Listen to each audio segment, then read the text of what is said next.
candidatos mais bem colocados nas pesquisas de intenção de voto para o governo do estado trocaram acusações ontem à tarde na Federação das Indústrias do Paraná.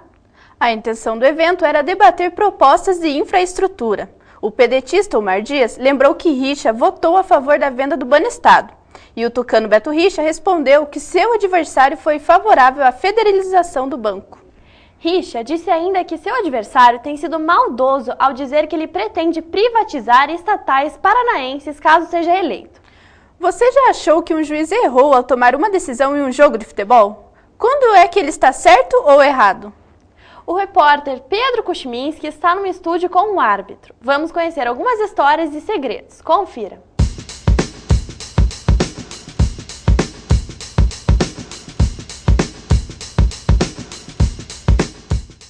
Uma das pessoas mais criticadas no estádio de futebol, com certeza, é o árbitro.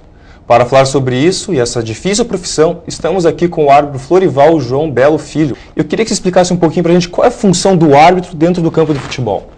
O árbitro de futebol ele é designado para conduzir uma partida de futebol, né, nos seus 90 minutos. Claro, aplicar a regra, né, do que são 17 regras de futebol, e não deixar, no caso, os atletas, né, entrar na pancadaria, ou seja, Perfeito. Naquele jogo sujo, né? O árbitro está ali, sim, para comandar a partida de futebol, né, que ela tenha o seu início e seu fim, né? Ou seja, seus 90 minutos. É autoridade dentro de campo. Com certeza. E precisa ser respeitado. Com certeza. Perfeito. Então eu queria que você falasse para a gente o que é preciso fazer, que o árbitro precisa fazer, se ele quiser apitar um jogo de futebol.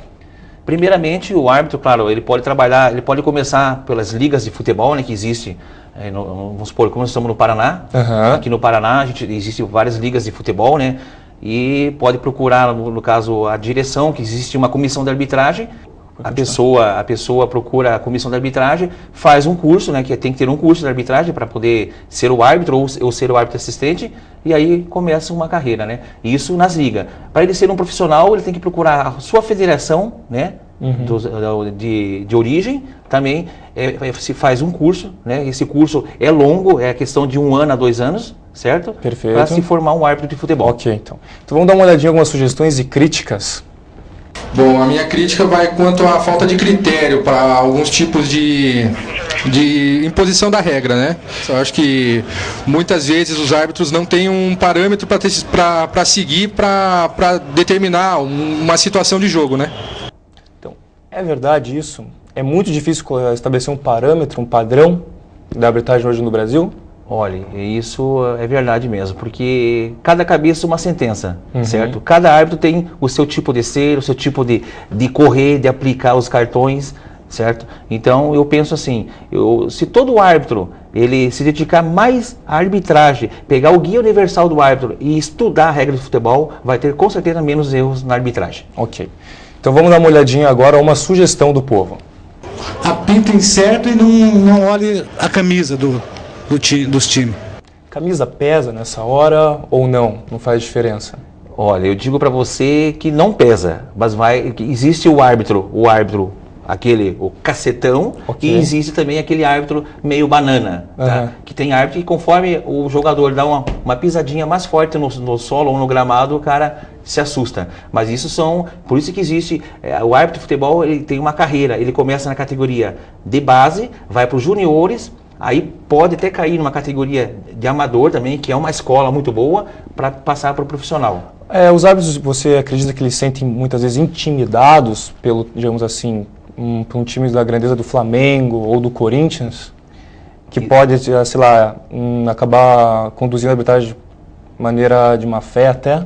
Olha, acho que de má fé não. O que acontece, porque você veja bem, ali a questão do árbitro, ele tem questões de segundos, né, para definir o que ele deixou de marcar ou marcou, certo? Então, o árbitro, claro, com casa cheia, como eu já trabalhei em estádios com casa cheia, sente a pressão. Eu digo para você que a pressão é grande, e é um ser humano, é uma pessoa, entendeu? Tanto é que a gente entra no estádio, o jogador quando entra no estádio de futebol, ele é aplaudido. Certo? Né? O árbitro já é xingado, então tem uma diferença. Perfeito. Ou então agora ouvir mais uma crítica que a gente conseguiu no Fala Povo. Eu acho que hoje a Confederação Brasileira de Futebol está pecando na arbitragem porque está favorecendo os times que têm grande poder aquisitivo e prejudicando os times pequenos, né? O interesse hoje é muito grande com a CBF por causa da questão da renda, né? Então, Florival, eu queria que você explicasse essa dúvida que o torcedor acabou mencionando pra gente, existe ou não existe, digamos, um interesse financeiro por trás das partidas?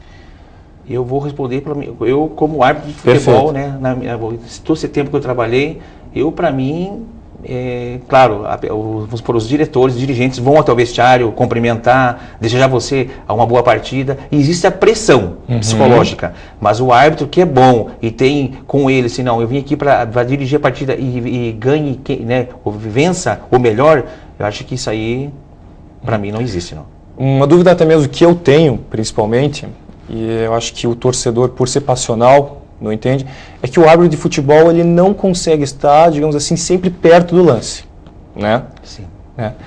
Qual seria, digamos assim, uma sugestão sua para que melhorasse a arbitragem? A sugestão, se veja bem, eu penso assim, quando eu estava em atividade, a gente tinha sempre terças e quinta-feiras o nosso condicionamento físico, que era no Pinheirão. Tá? Quando o seu Lorival Barão Marques, né, que hoje é falecido, era da comissão de arbitragem. E sempre ele cobrava dos árbitros, né, no caso, o condicionamento físico. E para hoje, como o futebol, né, o brasileiro, o paranaense em si, em geral, está bem motivado. E um detalhe, você pode notar, Pedro, que existe muito atleta novo, né? Sim, atletas de 18, 19, 22 anos, e parece que eles têm um motorzinho, né? Concorda? Sim. Então um árbitro, conforme a idade do árbitro, seus 40, 38 anos, com certeza dá uma diferença, né, na questão física.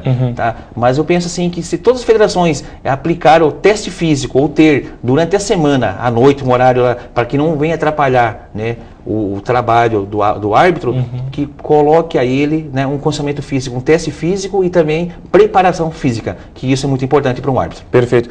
João, me diz uma coisa, você é a favor, por exemplo, da intervenção da televisão dentro das partidas de futebol, como auxílio para lances polêmicos, por exemplo? Eu sou da opinião que, claro, a televisão tem que ter. Tá? Agora, ficaria até feio para o futebol, né, em termos de Brasil, colocar uma televisão, uma máquina, paralisar as jogadas e você aqui tem que voltar. Eu acho que isso aí, então faça assim. Então tire-se o árbitro de futebol e coloque então uns robozinhos. Perfeito. Fica melhor. Então seria mais interessante, por exemplo, se a gente utilizasse 2 árbitros, então apitando cada um metade do campo, do que, digamos assim, como último recurso usar a televisão? Isso, com certeza. Mas eu, conversando hoje com um amigo nosso aqui da faculdade, com o Luiz, eu também sou contra essa questão de colocar 2 árbitros em campo, mais 2 assistentes, né, nas linhas laterais. Porque que vai acontecer, Pedro? Você pode notar uma coisa, que sempre criticam a arbitragem. E os clubes, quando vem o borderô, meu Deus do céu, tudo isso para pagar para um árbitro. Quer dizer, se para um trio já é caro, imagine então para colocar 6 no campo de futebol. Eu queria que você falasse então para a gente uma historinha bem curta, de assim, qual jogo que você teve mais medo dentro de uma partida de futebol? Olha, nesses 20 anos. Nesses 20 anos eu tive assim, 2 coisas feias, né, na minha carreira como árbitro, mas eu vou citar uma lá de Siqueira Campos, né, onde eu expulsei um jogador aos 65 minutos do segundo tempo, porque ele estava já demais comigo, ele pensou que ele mandava no jogo, eu expulsei ele, aí resultado, ele, no caso, incentivou a torcida, né, abriram os portões, invadiram o campo de jogo, e se não fosse o policiamento me tirar de Siqueira Campos na época, eu não estaria hoje com vocês dando essa entrevista. Imagino isso. Então, bem, agora a gente vai dar uma olhadinha nos elogios da arbitragem, afinal nem tudo é crítica, né? Acho que você vai gostar. Vamos dar uma olhadinha agora. Bom, eu acho que a arbitragem no Brasil, a gente pode ver nos últimos anos, tem evoluído bastante. Acho que com o tempo vai melhorar cada vez mais e eu acho que está no caminho certo. Continue a arbitragem como está, sempre procurando melhorar, que vocês têm tudo e é uma profissão gloriosa, desde que a dedicação seja também gloriosa. Eu sou a Florival. O torcedor consegue ser passional na maioria do tempo, mas consegue traçar um belo elogio para vocês, hein? Isso, gente, eu fico até feliz, né, de escutar. São poucos, né, que elogiam a arbitragem, mas é como comentei com você, Pedro, acho que a partir do momento que o árbitro se dedicar a ele, a estudar mais a regra de futebol, tá, e cuidar do seu corpo, né, fisicamente, com certeza as federações e a CBF terá, com certeza, árbitros bons na sua carreira. Muito obrigado, viu, Florival? Órgãos de Curitiba pretendem abrir quase 200 vagas extras para usuários de drogas em comunidades terapêuticas. A proposta inclui atendimento nos 6 centros de atenção psicossocial para dependentes químicos da cidade. No próximo bloco, confira os destaques do futebol com o Bola na Teia. E ainda, as dicas para você aproveitar a cidade com a nossa agenda cultural. O Tela 1 volta já.